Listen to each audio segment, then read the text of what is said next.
Welcome to On the Bauble podcast, episode 16. I'm your host, Tsubasa J. Ueda, and with me is my co-host, Yuki Lee Bender. In today's episode, we're going to discuss our first impression on Flesh and Blood's newest hero, Arakni, Huntsman. I've been playing a little bit of her, they, him. I believe it's they, them, but yeah, I don't think anything's confirmed in terms of Arakni's gender. Okay. And I have a couple of things I do want to discuss about Arakni. But before we go into that, did you play any Flesh and Blood this week, Yuki? I haven't played very much Flesh and Blood this week. I played an armory, just like a CC armory. That was fun, catching up with locals. Hung out with some of the local Flesh and Blood scene. I've been working on an article that should be on the Flesh and Blood site, I think on Wednesday this week. So that's coming up, kind of talking about the Dynasty meta. And there's also a Fab Team League being run by Fab Foundry that's just starting up, and I have a team playing in that, and I'm sort of, I guess, running the team. Not that there's that much to do, but there's just been like a little bit of getting it signed up, getting our roster finalized, blah blah blah blah. So I've been doing a lot of like Flesh and Blood adjacent things, but not very much in the way of actual games besides the armory. Who's in your team? My team ends up being pretty much my testing group, at least most of the testing group. There's a few people who are currently on break and just wanting to take it easy. But let me look. I want to make sure I don't forget anyone. Yeah. So the people currently playing in the team league is Eric Lehrer, John Ho, Oliver Fee from OKNY, Ian Zhang, who top-aided PT Lille, Jimmy Nguyen, Kiki Labad from New Zealand, well-known Dash player, Nia Tran, who won Toronto Battle Harden, and Zane Johnson, and myself. Oh, that's a lot of players. Yeah, so the format of it's pretty cool. It's basically a long-form tournament where we get matched up with another team for the week, and then we submit, before any games happen, we submit a roster of 5 players, and we each have to be playing a different hero, so there's no repeats. And then we get matched up against the opponent's 5 heroes. And you basically like assign a number to each player, and then 1 plays 1, 2 plays 2, 3 plays 3. And whichever team gets 3 out of the 5 matches is the team to win that round, I guess. And then I think there's like a round robin and then a playoff structure or something like that. So you're fielding 5 players every week, and then some room for subs and that sort of thing. Oh, that's pretty cool. Where can we watch this? Great question. I believe it's going to be hosted in a number of places. I know that some teams are doing their own coverage, and I believe that Fab Foundry is also doing some coverage of their own. I'll give you a link, and we can put it in the show notes, in the description, so that people can click on that and kind of check it out. But I think it'll be in a variety of places on YouTube. In terms of our team's games, I know that I imagine Oliver from OKNY will probably be recording his games, and Eric Lehrer from Spark of Genius will probably be putting his games on Spark's YouTube as well. So that's where I'd look out for their games. But I think a whole bunch of teams are going to be putting it up on their own YouTube channels. Okay, that's pretty sweet. Okay, let's just move on to our main topic. Wait, we never heard about your week in Flesh and Blood. My week? I didn't do anything this week. I just played a bunch of Talishar. Not even a bunch. I just played maybe 15, 20 games of Talishar.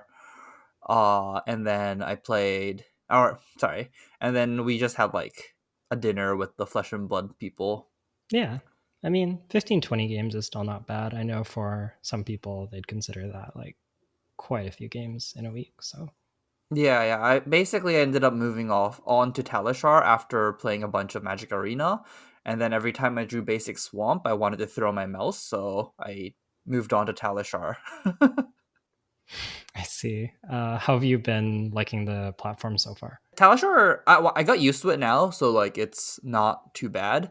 I've been playing it at work a lot now, and it gets a little bit awkward trying to play a game while trying to help somebody at work, but... But yeah, I got in fast enough at the program where I'm pretty comfortable playing it. The only thing is trying to keep track of pitch stack is a little bit more difficult. I don't know why, but it's it's just a little bit harder to see what my opponent's been pitching, and maybe it's just like a visual tell of how deep the deck is a little bit harder to see. Sometimes I realize, oh, like my opponent's on their second cycle or their third cycle, and I'm like, oh, that's because I didn't like it didn't mentally click that they had like 14 cards left in their deck. Gotcha. Yeah, it's definitely a little bit different pitch tracking online compared to in person. I still haven't really learned Talishar. Whenever I play it, I play a game and I'm like, oh, this is great. And then at some point in the game, I inevitably like do something incredibly stupid, like miss that there's an on hit for something, or miss that something has go again, or just like basically like misread the board state because I find it kind of hard to track. And then I make a terrible punt and get really mad. So I haven't actually like completely learned the platform yet myself. Yeah, no, honestly though, the on hits, like the floating on hits, are harder to track on Talishar, just because Mm-hmm. like the animation doesn't exist. So like I know plunder run's not legal in CC, but if your opponent did play a plunder run, it probably wouldn't even come up on your screen. It would be like just it'll pop up on the top right hand or top left hand corner of your screen, and it'll just be a little bit. It would be there, it would be visibly there, but there's not gonna be any like pop up or like a response window because like typically people wouldn't respond to it, right? So Talishar wouldn't give you the response option. Like they wouldn't give you a window to respond to it, which means you don't get to see it being played. It's just like a card disappears from their hand and it's in their graveyard, and if you miss it, it's just like, oh, if you knew there was a plunder on trigger, you would have blocked or something like that. Like there is like that aspect of it on Talishar, which is a little bit annoying, but I think overall it's like a pretty robust like system. It's good enough where like I can like half pay attention to the board and still like click through the games now. Yeah, I agree. Overall, it's pretty good, and I do know about that little icon on the side. But I find sometimes if I like think I know what's going on and I glance away for just a moment and look back, I might not notice that something was actually played beforehand. And I've gotten Yeah, caught a few yeah. times. Okay, then now let's actually move on to the main topic. So today we're going to be talking about Arakni Huntsman, which is a new hero that came out in Dynasty. So this is a new class. It is the assassin, and we only have assassin cards from the set. So there's actually a good amount of assassin cards in the set. Yuki, do you wanna just talk about Arachne's ability and their core ability contract? Yeah. So Arakni's text says they're a 4 intelligence, 40 life hero with no talent, and Arakni's text says whenever you play a card with contract, you may look at the top card of target opponent's deck, and you may put it on the bottom, which means you can also leave it on the top, so top or bottom. Um, I know that this effect is sort of like famous for people from other card games like Magic. Like it's sometimes called Fate Sealing, where you look at the top card and you get to kind of dictate what they draw. I think it's a lot weaker in Flesh and Blood though, because you are drawing 4 cards every turn. But it does let you kind of mess with your pitch stack or potentially have more opportunities to hit your contract. So let's jump right in and talk about contract then. Contract is a new keyword that appears on most, if not, I think all of the assassin attack action cards. Yes, every single one Um, does have it. yeah, so I'll give you an example of a card and then we'll talk about exactly what it does. So the example is Plunder the Poor red. It costs 0, attacks for 4, and blocks for 3, and it has contract. You are contracted to banish your opponent's cards with cost 1 or less. Whenever you complete this contract, create a silver token. It also says when this hits a hero, banish the top card of their deck. And pretty much all of Arachne's cards banish at least the top card of their deck and sometimes some additional cards as well. But the idea here, how contract actually works, is that basically once you put a card with contract on the chain, that contract is active. And if you meet the condition, so in the case of Plunder the Poor, if you banish a cost 1 or less, then you have completed the contract and you get the reward, which in all cases is a silver token.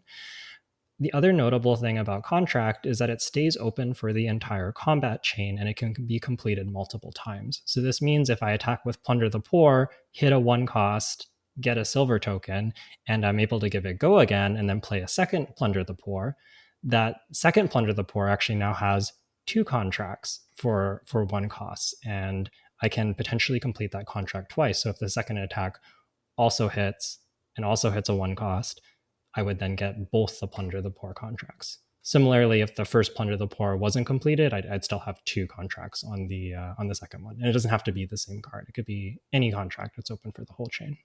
Yeah, just a clarification on the rules. A contract is just like a floating ability that's it doesn't actually go on the card. It's just basically an ability on yourself. So you are contracted to fulfill this the ability, essentially the cost, or how would I even say it? Like the requirements. Yeah, you are the one that has to fulfill the requirements.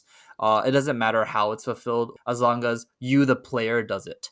So only really applicable in like Ultimate Pit Fight, but if somebody else banishes a card, you actually don't meet the contract. It has to be you, the player, that directs another player to banish a card for you to meet the contract. Yeah, could actually be relevant in CC. So, like, if your opponent banishes off Art of War, you aren't completing the contract. Yes, correct. So, to kind of summarize, Arakni is essentially trying to present these attack actions and look at the top card of your opponent's deck and then banish cards of a certain type. Basically, all of the attacks are looking for different types of cards, such as attack actions, non attack actions, red cards, blue cards, and so on. And when you complete these contracts, you get silver tokens. And that's sort of like the whole general concept of the assassin. It's quite flavorful. You're trying to complete these contracts and get your silver tokens. Do you want to talk about the rest of Arakni's equipment and how Arakni can use those silver tokens? Yeah, sure. Let's start with their legendary piece, which is Black Tech Whispers. While Black Tech Whispers is in your graveyard, at the start of your turn, you may destroy 2 silvers you control. If you do, equip Black Tech Whispers. Attack reaction, destroy Black Tech Whispers. Target assassin attack action card gains, when this hits a hero, it gains Go Again, and it has Battle Sworn. And this card naturally blocks for 1. So basically, in short, the reason why you want to make silvers with your contracts is so you can buy back your equipment pieces by paying 2 silvers, and at the start of turn you basically get this back. The -1 counters on these will disappear once it is in your graveyard, so when you do get it back, you get an extra block in. Very similar to this card is Mask of Perdition, which reads, while Mask of Perdition is in your graveyard at the start of your turn, you may destroy 2 silvers you control. If you do, equip Mask of Perdition. So it's exactly the same text as Black Tech Whisperers, which when it's in your graveyard, you can pay 2 silvers, bring it back. And this also has Battle Sworn and blocks for 1. And sorry, I forgot to mention its attack reaction is you destroy Mask of Perdition and target assassin attack action card gains. When this hits a hero, banish the top card of their deck. So you basically get an extra banish to try and make more silvers on the same attack. Yeah. And notably, when you banish multiple cards with Mask of Perdition, you can complete the contract multiple times. So if both of the cards satisfy the contract, then you would get 2 silvers out of Mask of Perdition. So it can help you generate additional silver as well.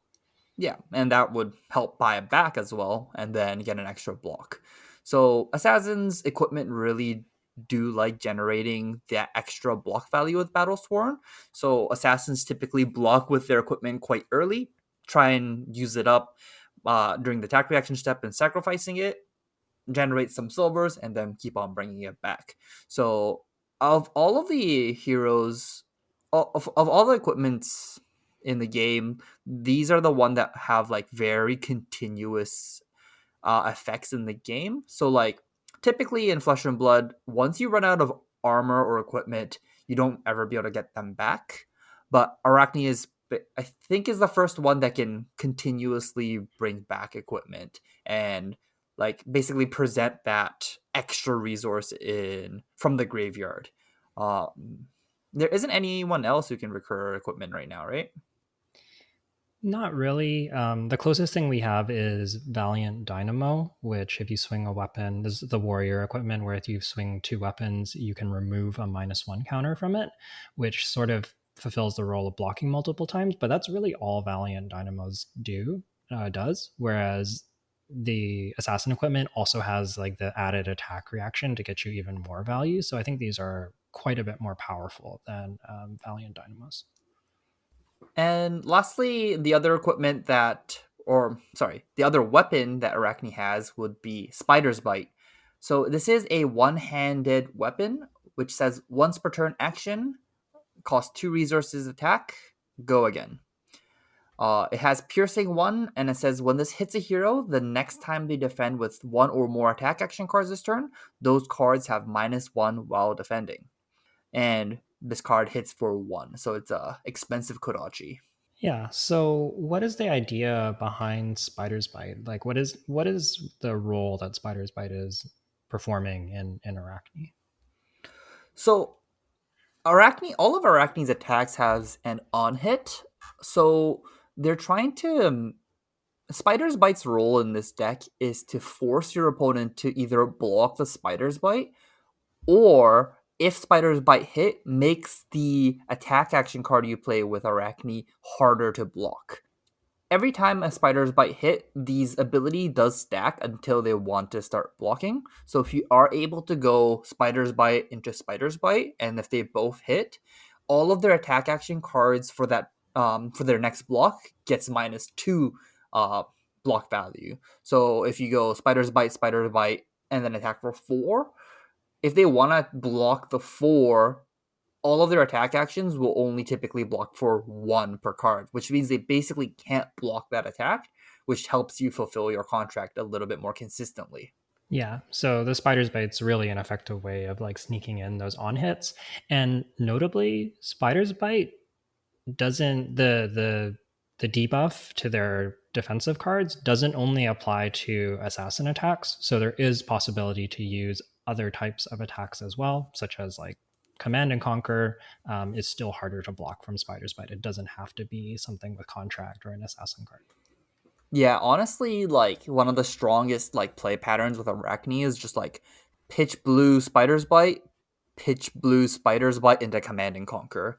It just you're basically guaranteed to rip their whole hand apart, or you get their arsenal for sure. Like there's almost unless your opponent's hand is like all non-attack actions that blocks for 3, it's very hard to block that turn out.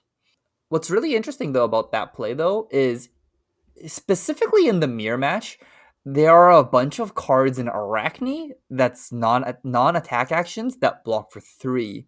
So when you try to do that exact line against Arachne, they just end up going like, I block you with Shred and their attack action that also blocks for 3 for some reason. Yeah, and it's kind of interesting where I think if Arachne becomes more popular in the metagame, I kind of think we could see people start to do things like play more blues that block 3, like such as This Round's on Me, just like a solid blue block 3 that has some text that is sometimes viable. And you could also play defense reactions, since those also don't get reduced by Spider's Bite. So I kind of wonder if Arachne ends up being a popular hero in the metagame, if we might see decks adapt a little bit in terms of how they're built, just to have a little more options in terms of how they can block this deck out. Yeah, what's really annoying is Briar. Briar's embodiment of Earth only buffs non-attack actions. So their non-attack actions all block for 3 now, and your debuffs on Spider's Bite actually don't work on those cards either. So you get these awkward things of like they're still blocking for maximum even though they're taking the Spider's Bite, and then they're coming back at you with their attack actions that you wanted to like devalue essentially, but they still get maximum value. So jumping a gun a little bit, Briar's pretty good against Arachne. Yeah, makes a whole lot of sense. So before we start talking about kind of like what Arachne is trying to do in their game plans, I do have one last question for you about the equipment here, since you played a lot more of the deck than I have.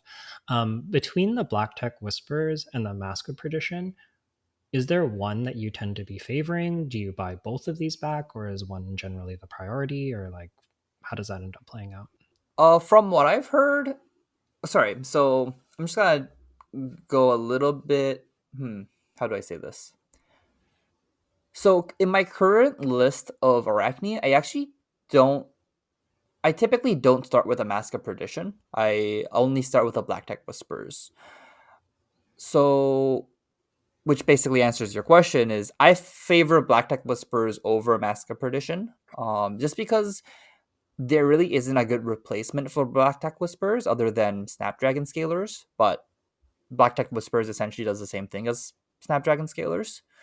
And this one blocks for 1, and you can rebuy it. So this card is just better than Snapdragon Scalers. But the Mask of Perdition, I tend to find that other headpieces are just as powerful, or if not more powerful. Just wow, I'm blanking on the card name.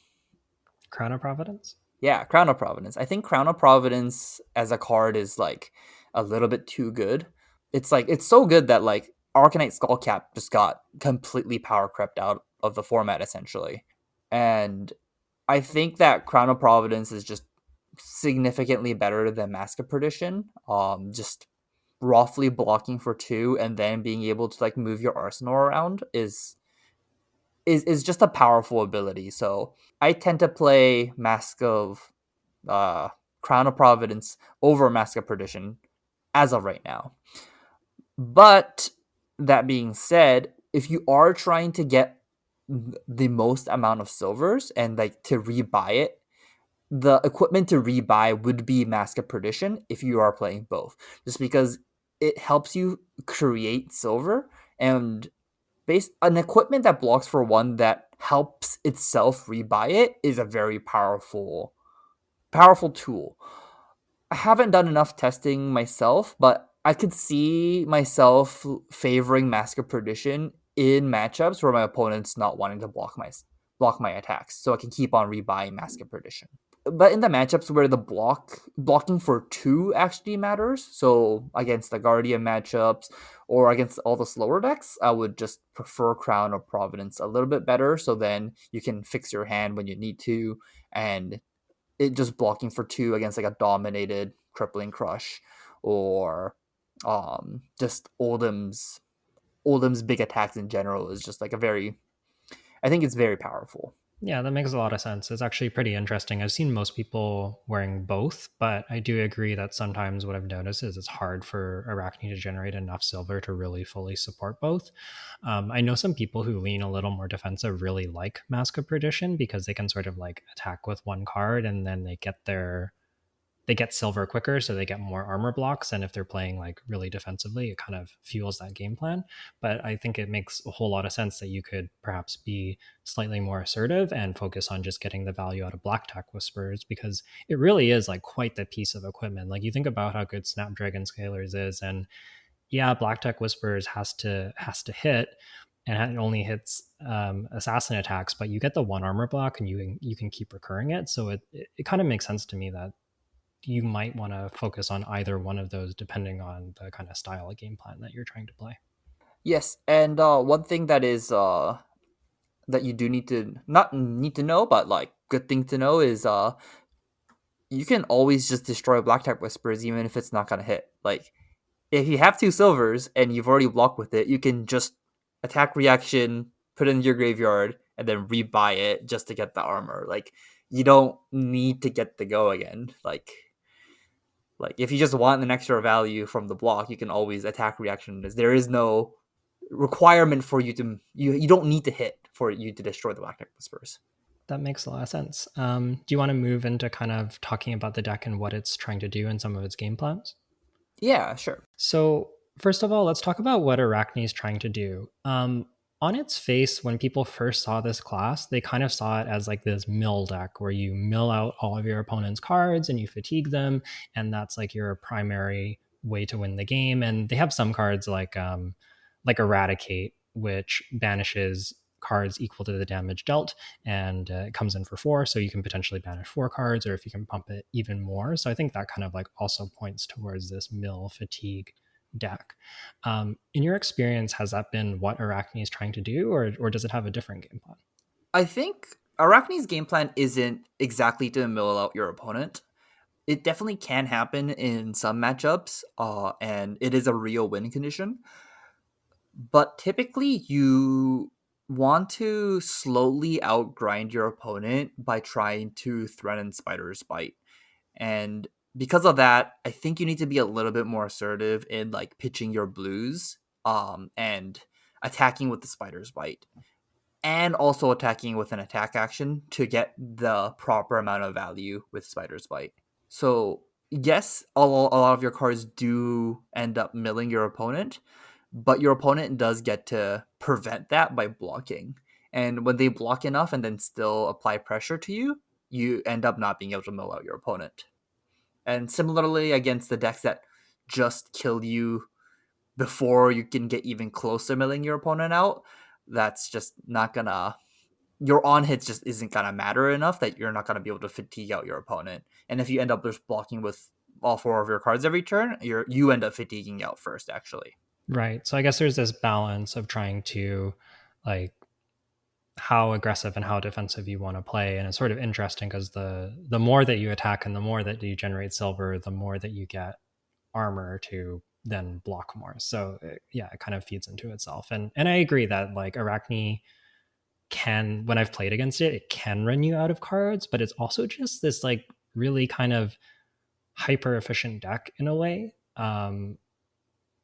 And it can kind of compete on the efficiency axis as well, which is like maybe a little surprising, right? Because you think about a lot of this deck's play patterns, and you're like, well, you can spiders bite 0 for 4 off of a tunic. That's like 1 card for 6. Sorry, 2 cards for 6 using a tunic. That's not great. You could spiders bite and 1 for 5, which is like another like 2 card 6, which isn't really great. So on its face, Arachne isn't really playing a great value game plan. Even if you do sort of like 3 cards for 9 on your blocks, and then you come in for with a 4 for 0, and then maybe you get like half a silver. So maybe that's like 13 from the damage, and then the silver is like maybe half of a block is like 13 and a half on a turn cycle. Is it's like okay, but it's not great. But in your experience, like how is Arachne getting value? So you kind of mentioned spiders bite, but like what is it? What is Arachne's mechanism to like keep up with some of these decks in terms of like a value game plan? So Arachne's main value engine comes from Spider's Bite, and it's on hit to reduce your opponent's blocks. So typically in Flesh and Blood, because you are limited to one action point a turn, your cards, the way that you generate your value off your cards is by blocking your opponent. So a lot of the times you're when you're playing a game of Flesh and Blood, a lot of your value actually comes from your 3 blocks on your while your opponent's attacking you. So you're basically maximizing your hand by choosing cards in your hand that like just how do I say this properly? I was on the right track. Yeah. So I think what you're getting at is that when you play out a hand, well, some of the aggro decks will just play all the cards in their hand. There's a lot of other decks that want to do a combination of attacking and blocking. You could think of like Bravo, who spends 2 cards to block for 6 and then comes in with Anathos for 6 using the hero ability. So half of the value of that hand is coming from his blocking for 6, and then half of it is coming from swinging Anathos. Yes. That's a beautiful way of saying that. And then when you actually use the spider bites on hit, it's like Spider's Bite is actually attacking for 2. And Spider's Bite is actually like a beautifully designed card where piercing 1 doesn't allow your opponent to maximize their armor block on your Spider's Bite, which means they have to use their armor on your actual attacks, but they typically attack for 4 or 5 for the red ones, which means that they also still need to commit a card in their hand. And if that card happens to be an attack action, it gets that -1 debuff. So for your opponent to maximize their hand, they still need to block with their cards in their hand. And when they do go to block, they can either overblock the spider bite for 3 with an attack action to leave their other attack actions at 3 block, which means that your spider's bite actually basically attacked for 3. Or that attack action gets -1, and then you end up attacking with, like, let's say, a 1 cost for 5, and now even if they commit both of their attack actions, it only blocks for 4. You get the on hit, which is an extra point of value, essentially, or half a point of value. So you get these incremental gains of value just by attacking with a spider's bite. So I think Arachne really has to attack with spider's bite every turn to be able to to generate that value. It's more of like attacking with a spider's bite and an attack action is how Arakni generates value. Yeah. So kind of like the numbers way of thinking of this is if you spider's bite and then come in with a 5-for-1, that's like 6 points of value. But then if you devalue one block off of two of your opponent's cards, then that's like how you get the extra two to get like 2 cards for 8, which is approaching like Icelander territory. So that's kind of been my experience too, that decks that want to block and have lots of attack actions have a really hard time doing that against Arakni. And I think the kind of added layer here is that on top of making it hard to block with the spider's bite, Arakni also has incredibly efficient attack reactions with cut to the chase, which is just a 0 that gives +3, +2, or +1 for red, yellow, and blue. No condition, and it blocks for 3. And shred, which can actually reduce the defense of a card that's defending it. It can reduce the defense of a card that's defending on the chain by 4, 3, or 2, and it also costs 0. So both of these kind of further punish your opponent for trying to block and get value out of their hand by blocking. Do you want to talk about the mythics now then? Yeah, so I think the other thing that we can see Arakni really doing a decent job of is providing some level of disruption.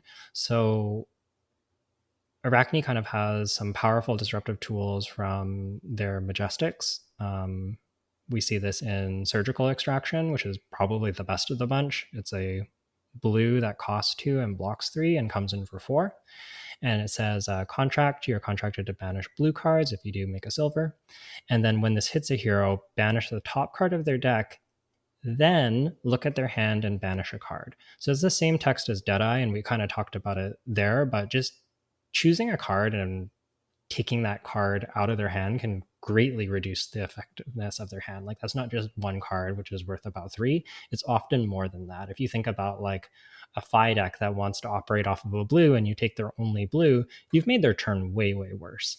Maybe not very functional at all. Similarly, if it's a Guardian deck and you take away their, like as Bravo, and you take away their Crippling Crush and they're left with 3 blues, their hand isn't 3 points worse. It's like, it becomes, instead of Crippling Crush Dominate, it's Anathos, right? So Surgical's on hit is definitely the best disruptive tool that Arakni has. Yeah, and there is no setup required for Surgical Extraction. You just get to play it. What's really gross about Surgical Extraction is that this card naturally plays really strongly in second cycle, where in the early game, you do always want to be attacking with your Spider's Bite plus one more card. So you tend to end up with a deck that looks like you end up having like 3 or 4 blues lined up with each other on second cycle. And a hand that has 4 blues and 3 blues and a Surgical Extraction is a very powerful hand, because you get to go pitch 6, go Spider Bite, Surgical Extraction, and that's a turn that really does wreck your opponent's whole hand. Because if they don't block the Spider's Bite, then when they try to block the Surgical Extraction, all their attack actions block for 1. And if they do end up blocking Spider's Bite, then Surgical Extraction rips the rest of their hand because they have to block it or they lose their hand. And it really, Surgical Extraction is probably the best card in the deck that gets you back tempo if you are behind, and if you are ahead, it does not let your opponent have a turn. I think moving on, we'll talk about the next best card, which is Leave No Witness. This is a red 0 cost that has contract. You're contracted to banish opponent's red cards. And it has, when it hits a hero, banish the top card of their deck and up to 1 card in their arsenal. So this is just... You should say how much it attacks and blocks for. Oh, yes. And attacks for 4 and blocks for 3. What was I saying? Oh, yeah. And this card is just your Command and Conquer number 5, 4, 5, and 6.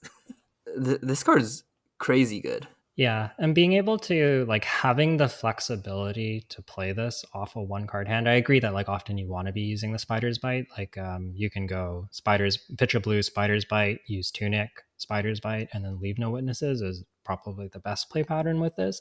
But you can also just come in for 4 off a 1-card hand, which is really strong, or you can come in for 4 and hold an attack reaction, and that's like a 2-card hand that can, if it's like a cut to the chase, that represents 7 and is really terrifying for your opponent. And if they overblock, you can kind of do like the pummel thing where, okay, you block 7, that's 3 cards, I'm going to just arsenal this cut to chase and save it for later. And sometimes if you just like have a dead defense reaction that's already in your arsenal, they sometimes just assume it's a cut to the chase and they overblock it anyways. And then you get to just like have a card in the arsenal that's like not an attack action that blocks really well. And that ends up being very good too.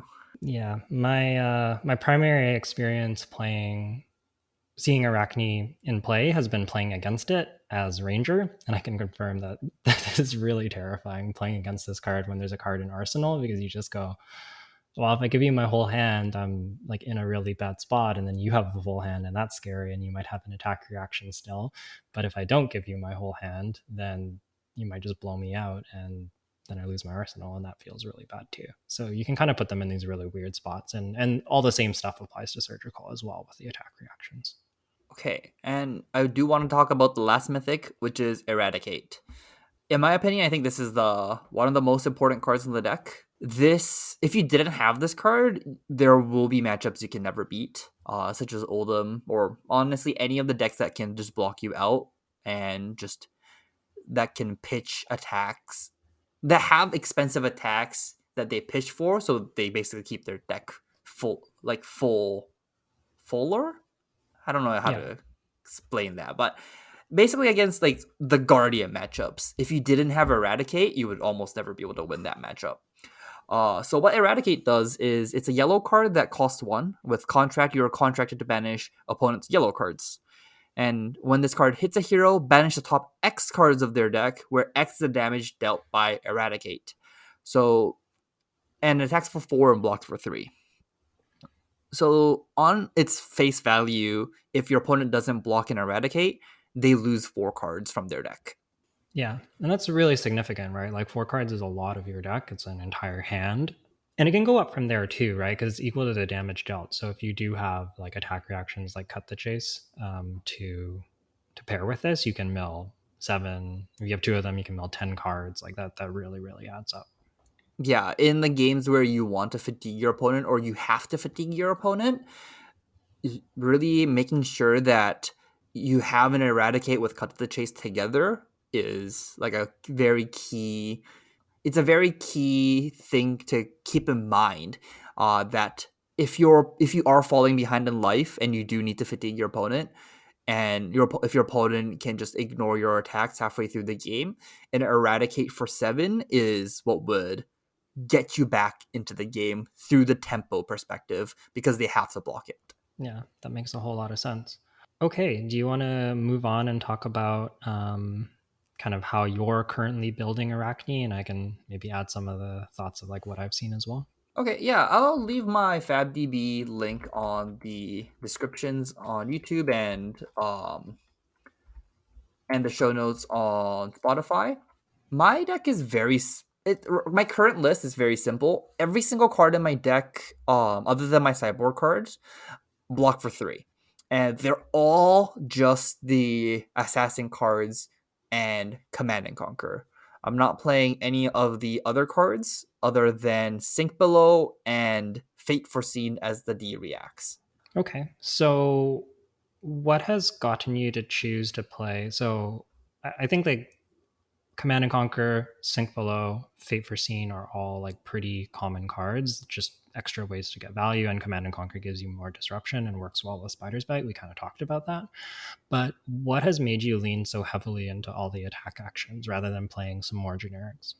Sorry, what do you mean by that? So why have you chosen to play? Sorry, You mean like class cards? yeah. What has led you to place? What has led you to play so many assassin cards over, let's say, some powerful generics instead? So my main thing about Arakni's cards is that they all do the same thing, which is that they block for 3, and the 0 cost all attack for 4, and the 1 cost all attack for 5 with a relevant on hit. From what I've seen so far, there really hasn't been any relevant on hits that Arakni can play at generic, which ends up which leads me to just being playing these assassin cards instead, with a somewhat relevant on hit to just banish the top card of your opponent's deck. That makes a whole lot of sense. Yeah, and I know like some people have looked at cards like Snatch, but you really do have trouble giving it go again or even utilizing really big hands in the first place. So Snatch is not really where you want to be. Yeah, and blocking for 2 is actually a big problem with Arachne, because Arachne already has a hard time generating value through blocks, or just generating value in general, that when your blocks start to block for 2, that could be like the where you're going to end up losing the game on, where if you have to block with Snatch and it only blocks for 2, and you losing that 1 extra life could easily cost you the match. Yeah, that makes a whole lot of sense. We kind of talked about how like the traditional value game plan is like on its face not great. If you're doing like 2 card sixes and blocking for 6, it's sort of the math on that is all right, but not really that exciting. Yeah, and then when you change that to you block for 5 and then attack for 6, you're really hurting your odds on winning the game. Okay. And I know another card that I see in a lot of Arachne lists that's not in yours is Razor Reflex. Why is that? Is it just the 2 block, or is there more to it than that? It is mainly the 2 block on Razor Reflex that I don't like about it, but giving go again to your attacks isn't that powerful. Just because it's just so much easier to get the value off of your attacks by just blocking with it. And when you have a turn that has Razor Reflex, that typically means that you're not attacking with your Spider's Bite. And I'd rather just have a blue instead of a Razor and attack with the Spider's Bite and end with a 1 for 5 or a 0 for 4, and not even have that threat of like activating that like Razor Reflex for the sneak in 3 damage. I just don't value it that highly. And it's just so hard to utilize go again in this deck that just like attacking for 4 then attacking for 4 with 2-0 cost isn't appealing to me. The other problem would be that for you to activate Razor Reflex, you'll have to keep a 4 card hand, which means you're not blocking. And when you end up not keeping your life totals high enough with Arachne, you just essentially give up on your second win condition, which is to fatigue your opponent. And I think when you give up that second axis that you're attacking with Arachne, you're essentially giving up like you should be just playing a different hero essentially, if that's your game plan. Like you really need to attack from every axis you can to try and make Spider's Bite really shine, to make all of Arachne's card really shine. You do need to attack your opponent through different axes, including trying to deck your opponent, trying to outvalue your opponent, keeping your life total higher than your opponent, and that's all gonna add up slowly for you to win the game.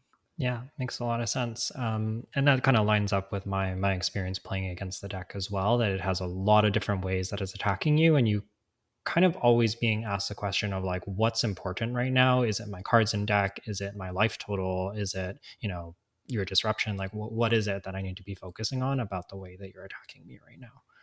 Um, so the final card that I'll mention that I noticed is not in your list that I played against and been quite impressed with is Sigil of Solace, just as a gain 3. Doesn't block, but it does kind of like functionally block 3 in a sense and works around breakpoints. And then the other thing that I've been really impressed about with Sigil of Solace is just like the play patterns of holding that card and then like putting it, like you can put it in an arsenal or you can hold it in hand and come in with a leave no witnesses or a surgical extraction. And it just like it represents that attack reaction so well, and then you can just play it to gain life. So it's just like another way to keep your opponent guessing. Is that a card you've played at all, or? I personally haven't tried it yet. It's definitely one of the cards I do want to try before ProQuest season. The only problem I would have with Sigil of Solace is that My current list is quite tight already. If I want to make sure I have null runes for Icelander, it might just not make my list, or if it does make my list, it would. I don't exactly know what I would be cutting as of now. It might just be a zero cost 4 attack that like doesn't really have a relevant contract. That might just be what gets cut for it. But I am definitely down to trying this card. But I haven't played this deck enough to say that Sigil of Solace is good or bad. Makes sense to me. So the final question that I have for you about this deck, Jay, is kind of about sideboard plans. So when you're sideboarding with this deck, what kind of cards are coming in and out? Are you generally like, are you customizing the attacks that you're playing with contract to try and target your opponent, or are there other cards that you're looking to take in and out of the deck?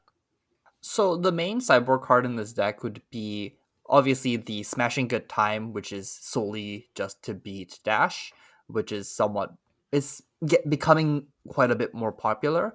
And Arakni definitely does have a problem against a full setup Dash where it plays the one that gives +1 to your pistol. Plasma purifiers. Plasma Purifiers. Yeah, you really do need to destroy Plasma Purifier with Smashing Good Time. Other than that, it would be the sideboard cards in this deck would be Shred. I think that was it. Okay. Yeah, so you take out 5 cards. Yeah, you take out 5 cards in every matchup, which is Shred and Smashing Good Time. And I typically play 65 against almost everybody. Okay, interesting. So what is the kind of the rationale to play 65? Is that just to make sure that you always have the threat of running them out of cards, or is there more to it than that? Yeah, just because almost every single card in this deck does exactly the same thing. And there are notably 2 one-ofs in my deck, which is the 1 copy of Cashin and the 1 copy of Regicide. The Regicide is honestly it could get cut. It hasn't been impressive. It's won me 1 game so far where I attacked and my opponent couldn't block, because I knew the contents of their deck left. But other than that, it just ended up being a 3 block most of the time, or gets cycled through as a blue card till the late game, which is fine. And the other card would be Cashin. This card is really, really, really good. I wouldn't play more than one because, as I said, 2 blocks are god awful in this deck. And this card's really good at doing block for 9, play Cashin with your 2 silver floating at very late game. When you are at really low life and your opponent is forcing you to use your whole hand every turn.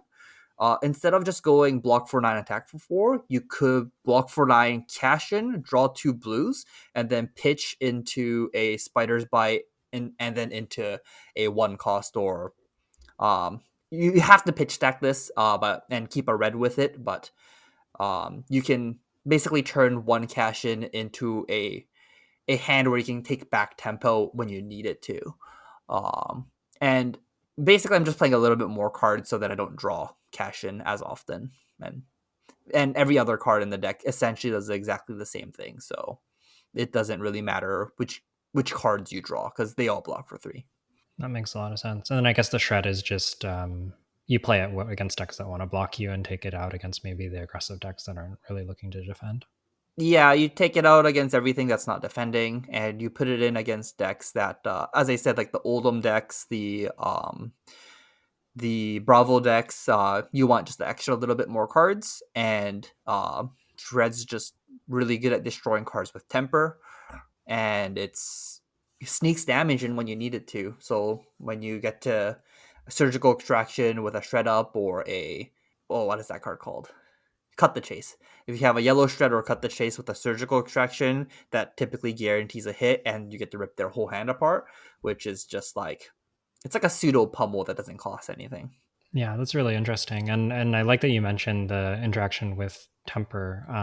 For anybody that might not be familiar, temper checks to see if the card has 0 defense when the chain closes, and shred lowers the defense for the entire combat chain. So if they block with something like a stalagmite and you shred their stalagmite to put it down to zero, even though it only has one -1 counter, it still has 0 defense. And so when the combat chain closes, it will actually get destroyed. And that's sort of like a little way to get some extra value out of your shred. Okay.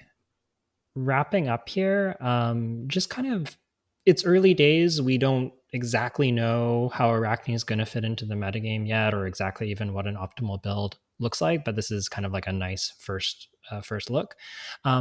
So far, based on the games that you've played, where do you see Arakni slotting into the metagame? Are there certain decks that you're looking to prey on? Are there good matchups, or like how would you describe Arachni's place in the metagame right now? Honestly, from how I've been playtesting on Talishar a lot against a lot of random people. So my win percentage is um unusually high. I've played about, I think, 16, 17 games. I've only lost 2 of it, which one of it was because I disconnected and Talishar kicked me from the game. And the other one where my Briar opponent went off on me with Channel Mount Heroics.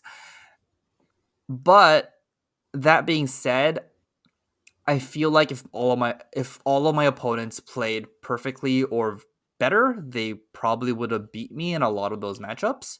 So I think Arachne is like a 45-55 against the general field.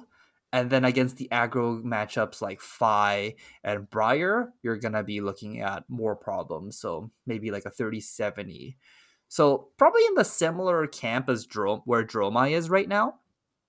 But then Dromai is actually good against the slower decks, whereas Arachne really has to fight to try and beat the slower decks. Okay, so maybe has game into everything, but isn't particularly amazing against anything either. Yeah, it's like I wish we had an assassin defense reaction that blocked for 4 that cost 0 or something that can like really like improve my turn cycles. Or I wish Arachne did something other than just peek at your opponent's deck. Right, because it's not really generating value, and in a matchup where you're not getting to second cycle, it's not really, It's yeah. not relevant. Yeah.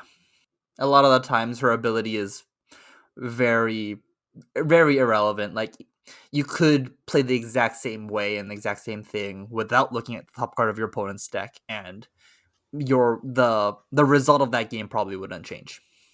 That makes a lot of sense. Okay, anything to add before we wrap things up here? No, I talked a lot about Arachne, so I think I basically said everything I wanted to say. Yeah, so there you go.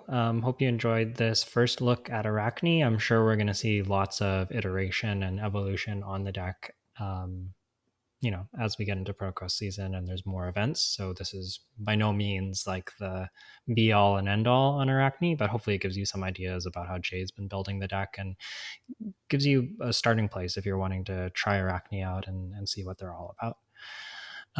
So that's going to wrap up our show, and thanks for all.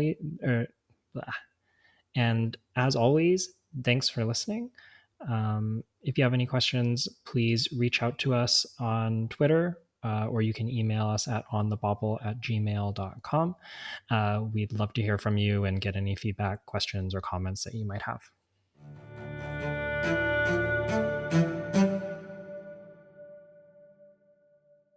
So I guess we can do sign off, talk about Cube.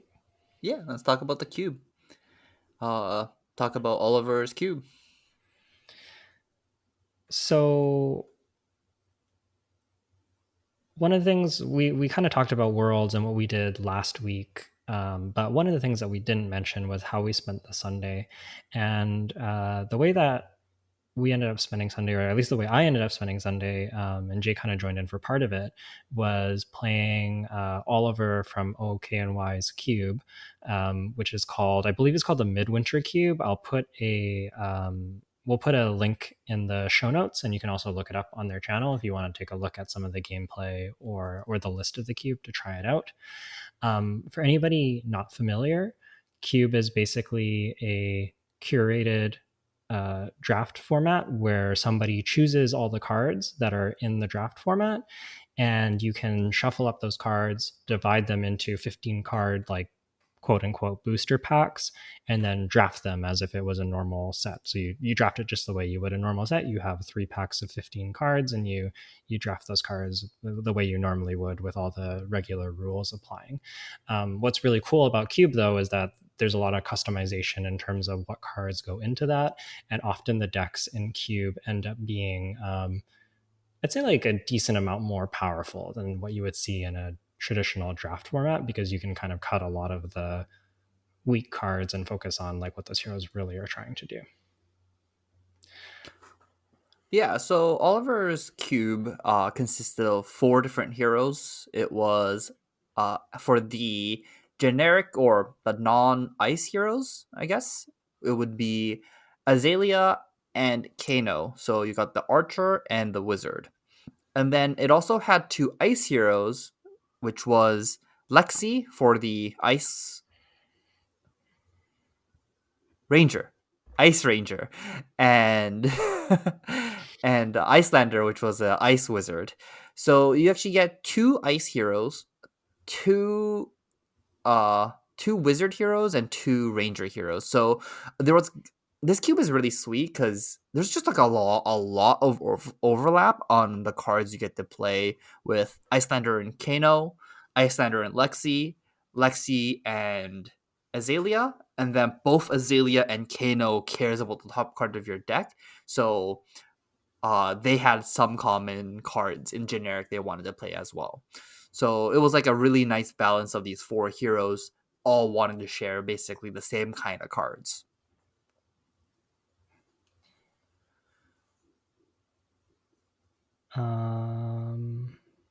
Do we want to talk? I guess we can talk about like our experience drafting it, like what we drafted Yeah, I or think that would be a something. good idea. Okay, I can do that. So yeah, the decks overall in this cube were quite powerful. They don't quite have like all of the tools. Like I don't believe there's Storm Striders in the cube because I think it would just be way too powerful at 20 life. And the Rangers do need a little bit of help, so they have like the Skullbone Cross Wraps as an extra source of Arcane Barrier, which is a nice touch. And there is like a New Horizon in there for Lexi if you want to do the Voltaire build, but you can also just run like Shiver or Death Dealer. You get to run Death Dealer Lexi in limited, which is like also really, really good. So I ended up drafting this twice. My first draft, I ended up drafting a pretty sweet Kano deck. I had Ragamuffin's Hat, Metacarpus nodes, and I had Aether Wildfire as well as a is it Blazing Aether, the one that deals damage equal to the damage you've dealt this turn? So I was kind of trying to do like mini wildfire combos, and I did it in I think 2 out of my 3 games. I just wildfire comboed for 14, and I don't think I actually I won off of it 1 game, and the other game I just like did it. Like I went first, my opponent went second, and then I wildfired them for 15 damage through their hand. It was just really hard for them to win. Wow, that sounds gross. Yeah, so definitely some like really cool things, and they did put in some like multiples, and there's like multiple Gaze the Ages and some like really really powerful stuff that you can do with Kano. It was quite a bit of fun. What What about your did you second end up draft? drafting? Oh, my second draft I ended up drafting Azalea, and it was a fairly straightforward Azalea deck. I think nothing too fancy, just like lots of good cards. I had some. I kind of was like focusing on being able to go a little bit wide with Go Again, and I had like Ravenous Rabbles and that sort of thing, and then just getting value out of Death Dealer.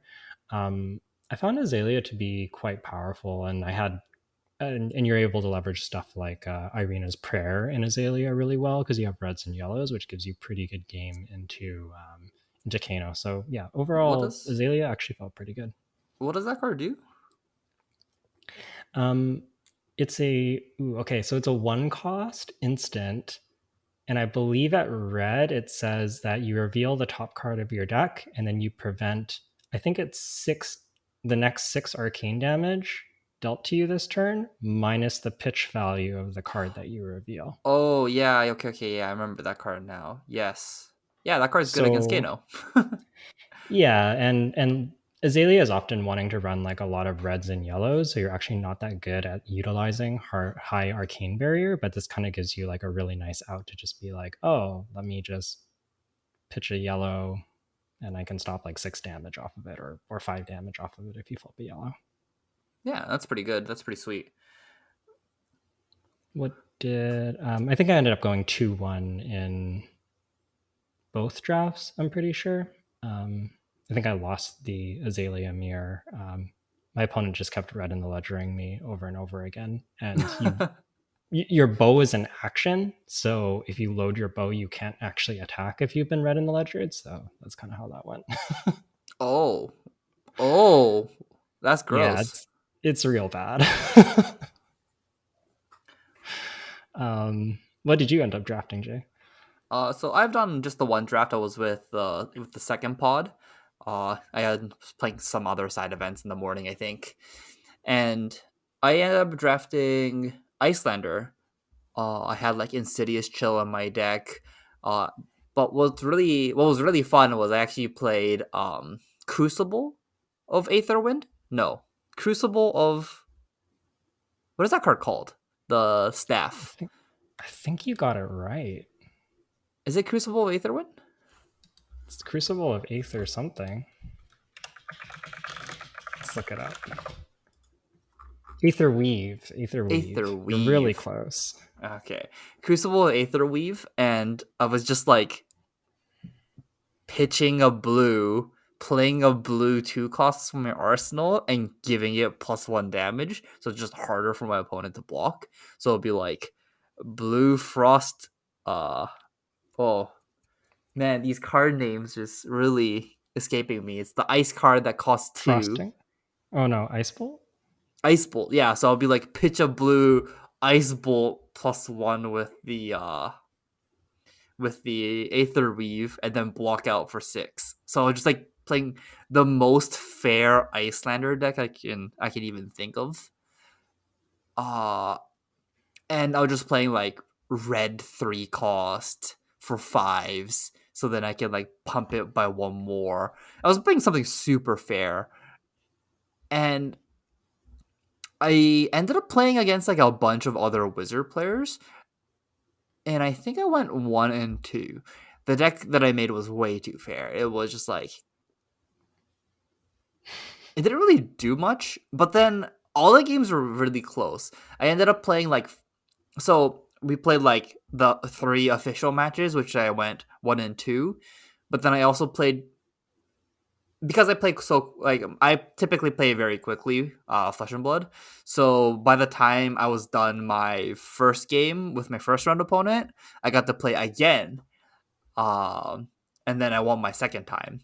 And then I did the same thing in the second round, where after we played our official game, we got to play the second game for fun, and then I beat my opponent the second time.